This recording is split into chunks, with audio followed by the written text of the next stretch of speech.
안녕하세요. 사주이야기 시간입니다. 사주이야기 시간에는 세상 살아가는 얘기를 사주적으로 얘기해보거나 사주 공부에 도움이 되는 얘기를 해보는 시간입니다.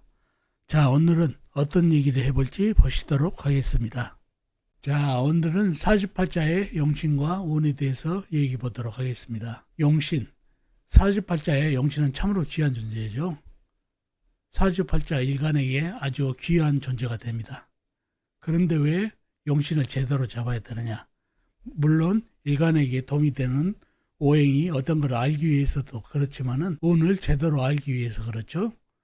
운에서 어떤 녀석이 찾아왔을 때 그 녀석으로 인해서 용신이 어떻게 되느냐에 등 중요한 관건이 됩니다. 용신을 위한 녀석이 오면 큰 발전이요. 용신을 해하는 운이 오면 크게 흉하거든요. 그래서 용신을 제대로 잡아야 됩니다. 만약에 용신을 잘못 잡게 되면 발전과 해를 잘못 풀이할 수가 있거든요. 그래서 용신을 제대로 파악을 해야 됩니다. 자, 사주팔자로 예를 들어보겠습니다. 자, 이 사주팔자인데요. 올해년 병수월 계요일 무엇에 태어나신 분 사주입니다.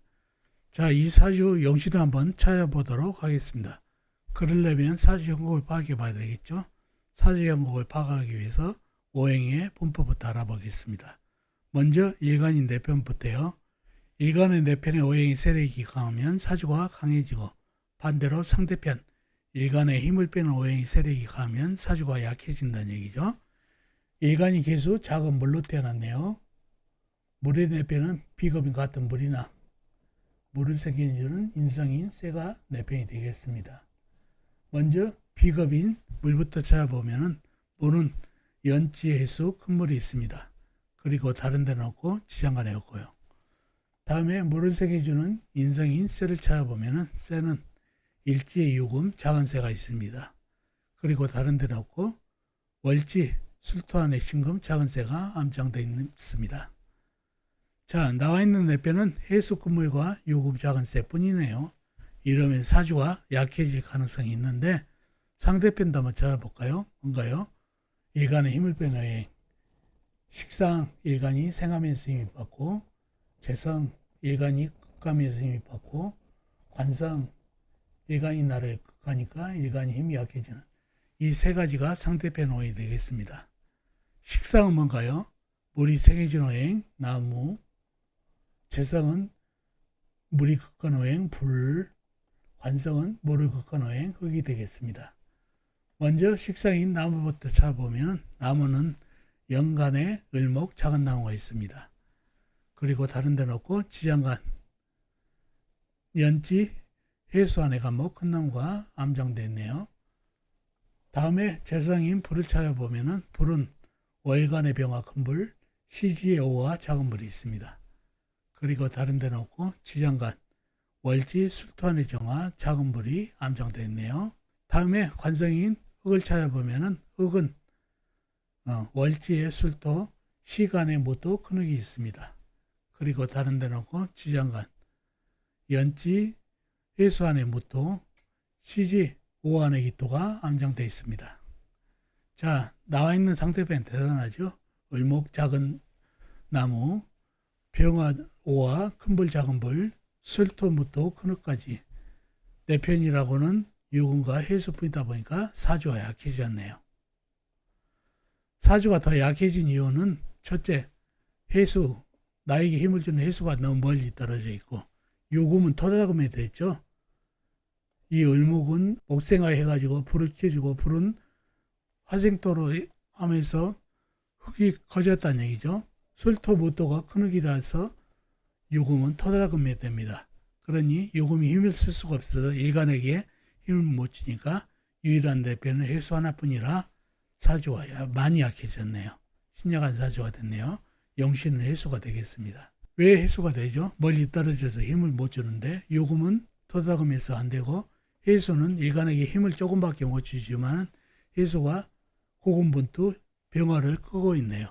견제를 하려고 병화를 견제를 하게 되면 술토가 화생토를 못 받아서 단단해진 거를 막고 있죠. 그래서 고군분투 노력을 하는 해수가 용신이 되겠습니다. 그런 사주가 됐네요. 해수 용신이 됐네요.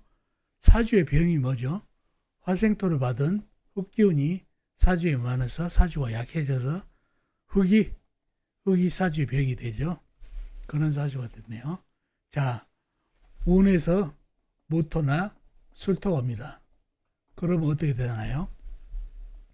무토나 술토가 오게 되면 해수, 영신인 해수를 갖다가 극을 합니다. 막아버리죠. 그러니 해수를 극하기 때문에 영신이 거의 사망 직전이죠. 영신이 그 안에도 흑에게 막히고 있는데 또 흑이 와가지고 막아버리면 사망 일보 직전입니다. 그러므로 재물은, 직업은 모두 하락세가 되겠죠. 악화가 된다는 얘기죠. 이 사주에 힘빨이 떨어지니까 해수가 있어야 힘이 생기는데 이 흑을 막을 자가 없다는 얘기죠. 자, 그런다 운에서 경금이나 신금, 큰세가 오게 되면 어떻게 되죠? 용신 해수에게 힘을 주죠. 금생수로, 큰세가 금생수로 힘을 줍니다. 그러니 너무 좋습니다.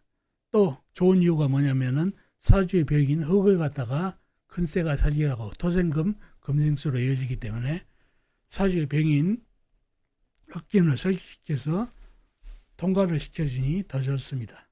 금생수를 받는다는 얘기죠. 토생금, 금생수를 받는다는 얘기죠. 이런 경우에 큰세 기운이 인수로 차여니 귀인의 도움을 받을 수 있고 합격, 취업, 문서, 매매 등이 상승세의 운입니다. 물론 재물은 직업운도 상승되겠죠. 자, 이렇게 영신이 중요합니다. 영신을 만약에 잘못 잡게 되면은 엉뚱한 통변이 되고 엉뚱한 운을 통변할 수가 있다는 얘기죠. 그러니 영신을 제대로 잡아야 좋은 운인지 나쁜 운인지 알 수가 있다는 얘기죠. 이렇게 영신을 잘 잡아야 운을 잘 볼 수가 있습니다. 오늘은 사주팔자의 영신과 운에 대해서 얘기해 봤습니다. 자, 오늘은 사주팔자의 영신과 운에 대해서 얘기해 봤습니다. 영신과 운의 관계는 상당히 밀접하죠. 영신을 잘 찾아야 운을 제대로 된 통변을 할 수 있다는 것 얘기해 봤습니다. 자, 어떻습니까? 오늘 얘기 도움이 되셨나요? 도움이 되셨으면 좋겠습니다. 그럼 다음 시간에 뵙겠습니다. 안녕히 계세요.